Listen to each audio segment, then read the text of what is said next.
За хэвлэл мэдээллийн эрхчлөөний тухай хууль гэдэг дөрвөн залттай хууль анх 1998 онд батлагдсан байдаг. Тэгээ ер нь одоо эргээд харахтаа 1996-аас 2000 оны хооронд ажиллаж исэн улсын их хурл бол ардчилсан үндсэн хуулийн үзэл санаатай органик хуулиудыг нийцүүлэх чиглэлээр ер нь энэ шинэ нийгмийн үзэл санааг төлөвшүүлэх чиглэлээр маш их томоохон ажлуудыг бас хийж чадсан юм байна. Бас энэ ардчилсан тогтолцоог бэхжүүлэхэд том үйл хэрэг бүтээж чадсан юм байна гэсэн дүгнэлт хүрэж байна. Тэгээ ер нь бол альва зүйл чинь товч тодорхой байх тусмаа илүү хүчтэй үр дүнтэй байдаг гэдгийн үлгэрээр өнгөрсөн хугацаанд бараг 30 шахам жил энэ хуулинд бол улсын их хурл хүрч зүрхлээгүй. Яагад гэвэл хэвлэл мэдээллийн эрхчлөө бол Монголын ардчлалын амин сүнс. Тэгээ үе үед одоо ардчилт хайртай хүмүүс бол үүнийг ойлгож байсан. Хоёрын хооронд өөрчлөлт хийж эрсдлийг нэмэгдүүлж ийснээс энэ чигээр нь үлдээсэн дээр санагдчихсэн юм болов уу. Тэгэхээр бид бол маш тийм 7 хэмжиж нэг огтлох зарчмаар энэ асуудалд хандахгүй болохгүй гэдгийг бас сануулъя. За тэгээд харамсалтай нь сүүлийн жилүүдэд бол Монголын ардчил хямарч байна. Хэвлэл мэдээллийн эрхчлөө хумигдаж байна. Нэг талаас мэдээллийн урсгал нэмэгдсэн юм шиг хэрнээ нөгөө талаас мэдээллийн урсгал нь төсвөөс хамааралтай болсон. За дээрэс нь уламжлалт хэвлэл мэдээллийн хэрэгслээс гадна олон нийтийн харилцааны платформуд хөгжиж хүн бүр шахуу контент үйлдвэрлэгч болсон. Улмаар хуурамч мэдээлж гэсэн нэмэгдсэн. Сэтгүүлчдэд хэрэг нээх, сэтгүүлчдийг саатуулах, шоронд хийх тохиолдол ч бас олширсан байна. Хамгийн сүүлд ноорогийн залуусыг залхаан цээрлүүлсэн явдал гарсан байгаа. Тэгэхээр ингээд ноорогтой холбоотой асуудал юу болсон бэ гэдэг эхний асуулт. Энэ хэрэг явдлаас бид ямар сургамж авсан бэ? Цаашид бид сэтгүүлчдээ яаж боддоор хамгаалах юм бэ? Хоёрдугаарт нийтийн мэдээллийн ил тод байдлын тухай хуулийг бол Алтан гэрэл сайд сая бас хэд удаа дурдлаа.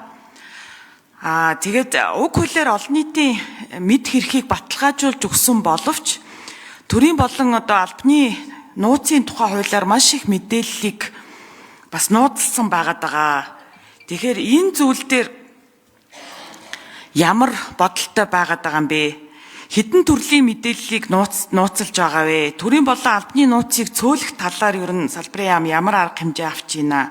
Энэ дээр засгийн газрын бодлого яаж явж байна гэдэг асуулт байна. Нүүрсний аптекийн гэрээнүүдэд хүртэл бид нар нууцлцсан явсан шүү дээ нэг хэсэг. За 3 дугаар асуулт. Засгийн газар төрийн байгууллагууд Монгол Улсын хамгийн том зар сурталчилгаа худалдаа авагч болцсон талаараас гişүүд дурдж байна. Угаасаа ийм судалгаанууд бас хэдэн жилийн өмнө гарцсан байсан бас харж л байсан санагдж байна. Хамгийн том зар сурталчилгаа худалдаа авагч гэдэгтэр нэг номер засгийн газар гэсэн. Тэгээд өдөр тутамдаа өргөн хэрэглээний бараа бүтээгдэхүүн зарж борлуулдаг компаниудтай өрсөлдөөд нэг номерын зар сурталчилгаа нийлүүлээд байгаа шүү дээ. Тэгэхээр бол одоо засгийн газарт бол яг энэ чиглэлийн нарийн мэдээл байхгүй юм байна гэж сая сайдын хариултаас ойлголоо. Уул нь нэгэнд засгийн газраас судалгаануудаа хийгээд энэ хуулийн төсөл өргөн барьж байгаа бол сангийн яамнасаа бас мэдээллүүдээ аваад энэ бүх бас тоо мэдээллүүдээ нэгтгэвэл бас сайн байгаад байна. Сангийн яамн дээр бол одоо бас холбогд мэдээллүүд байж л ах хэвээр. За тэгээд энэ үүнтэй холбоотойгоор энэ хуулийн төслийн 6-гийн 7-д төсвийн зарцуулалттай холбоотой их сонин заалт ороод ирсэн байх юм. Үүнийгээ бас тайлбарлаж өгнө гэж хүсье. Хэвлэл мэдээллийн үйлчилгээ авахд холбогдох төсөв. За оюун сайхны Алтан гэрэл сайд хариулт өгье. За 1998 оны хууль бол маш сайн үүрэг гүйцэтгэсэн 96-аас 2000 оны парламентын баталсан маш сайн хуулиудын нэг гэдгийг бол эргэлзээг хүлээн зөвшөөрнө. Энэ бол маш дэвшилттэй хууль байсан. Тэгэхдээ тодорхой бол үр дүнтэй гэдэг сая жаргалан гишүүн хэлж байгаа зарчим эрх зүйн харилцааг зохицуулах гэж байгаа. Нэг ялангуяа хамгаалах гэж байгаа бол ийм зарчим огт үйлчлэхгүй. Энэ буруу ойлголт. Бид нар хэрвээ нийгмийн харилцааг хамгаалах гэж байгаа бол нэг ялангуяа үзэл бодлоо илэрхийлэх хэвлэл мэдээллийн байгууллагын өөрсдийн явуулах үйл ажиллагааг бид нар хүний эрхийг хангах чиглэлээр өөрчлөх гэж байгаа бол харин ч бид нар аль хэсгийг яаж хамгаалах уу гэдгээ зохицуулж явна. За тэгээд үнэхээр 98 оны хууль маань энэ олон жилийн дараа бол үүргээ гүйцэтгэж чадахгүй байгаа нь сая манай жаргалан гишүүн өөрийнх нь ярианд гарч байгаа энэ Монголын арчил хямарчин, хуурамч мэдээлэл гаарчин гэдэг ч юм уу. Энэ бүх үр дүнгуудээр өнөөдөр үүсэж байгаа тэр сэтгүүлч нар байцаагдж байгаа энэ үйл ажиллагаанд ч ихсэн харагдаж байгаа бох. Тэгэхээр бид нар энэ орон зайг тэр хэвлэлийн эрхчлөөнд халдаад байгаа тэр хэсэг, хэвлэлийн эрх зөрчигдөд байгаа тэр орон зайг хамгаалахын үүднээс л энэ төслийг боловсруулсан.